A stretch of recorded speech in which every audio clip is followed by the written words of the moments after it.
Now, of course, you did the Amazing Spider-Man 583, which is the team up with Barack Obama, Right. which is very popular. So how's your life changed since then?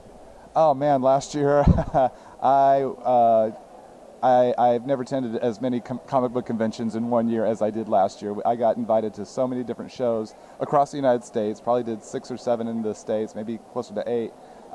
Plus went to Toronto, Canada for a show, and then I got to go to my first European comic book show. I got an invitation to Barcelona, Spain, and check out their show, and that was a really interesting experience, and of course a lot of fun. It was very beautiful out there, and my wife really had a great time in Barcelona as well. And then Marvel, of course, has been continuing to supply me with projects to do since then, and seem to have been really happy with the work I did on the Spidey Obama team up. Great, great. Well, we want to see. Well, we definitely want to see more of that. Awesome. So, what is your? We know you work on Spidey a lot, but every pencil artist and artist in general has a favorite character to draw. What's your favorite Marvel character to draw? My favorite Marvel character to draw. It's hard to say one character because I've been a fan of Marvel Comics since I was a teenager. So I would love to do, working with Spider-Man, I'm drawing a solo character stories. I really enjoy team books. So I'd love to do something that's involved with the X-Men or the Avengers.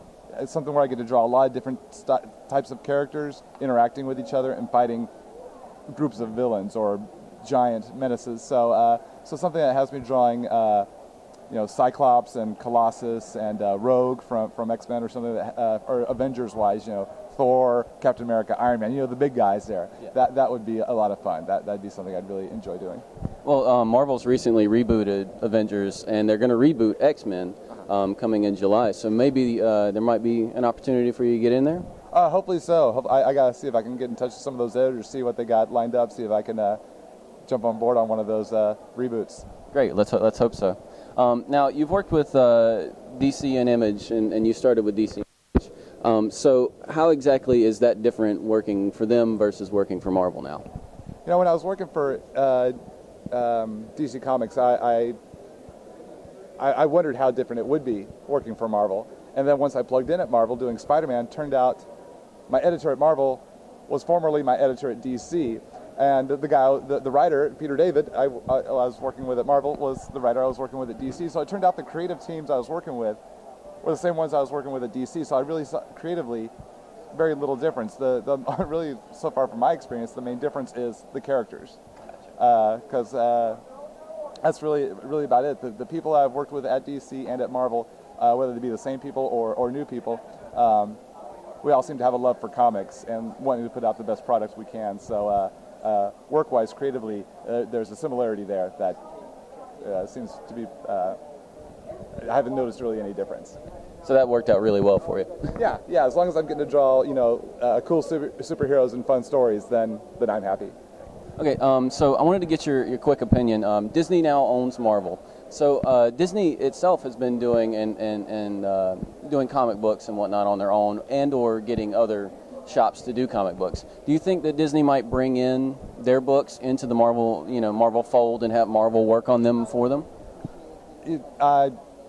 I hadn't really thought much about that. I wouldn't be surprised. I mean, if you own a comic book publishing company, it'd be a great place to filter your characters into and through, especially Marvel being the top comic book publishing company out there. So I wouldn't be surprised if maybe one day they start to do that. But I remember them having, like, Marvel used to publish the Muppet books, and I know Disney owns Disney owns the Muppets now. So it wouldn't be a far stretch for them. It wouldn't be completely unheard of, I guess I should say.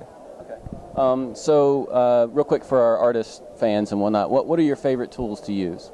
I'm pencil on paper kind of guy. Use a 2H pencil to sketch in my line work. If I'm going to tight pencil, I like to then use I like to tighten up with a softer lead, like an H level lead. Nothing that smudges too much, but gives a nice dark line. When I ink, now that I ink my own work, I like to use Pigma Micron markers, and I use varying size tips from the OT8, OT5, OT2, the OT1, and the double OT5. And also like using the brush pens. I'm really starting to find my way around those. And also I like Copic markers as well. Those have a real nice brush tip that I can get some good textures from. So those are some of the tools that I like to use on, regular 2-ply Bristol board. Okay, so real quick to kind of finish up, what's the best way fans can keep up with you and your work? Yeah, let's see. I like to stay active on the different social networks. I have my own blog, toddnauck.net. People can, I post a lot of stuff on my Facebook fan page. People are more than welcome to come and join that. I'm very active on my Facebook fan page, posting new art, upcoming projects, upcoming appearances. Deviant art community website. I'm always posting new stuff there. I post a lot on Twitter and TwitPic, and I also have a MySpace page as well. And so if people go to toddnauck.net, they'll find all those other social networks that they can link to and get plugged into the different places that I'm making announcements and posting artwork. Great. Well, that's about all I got. So thanks very much for your time, and I hope you have a great show here at HeroesCon. Thanks a lot, John. I appreciate it.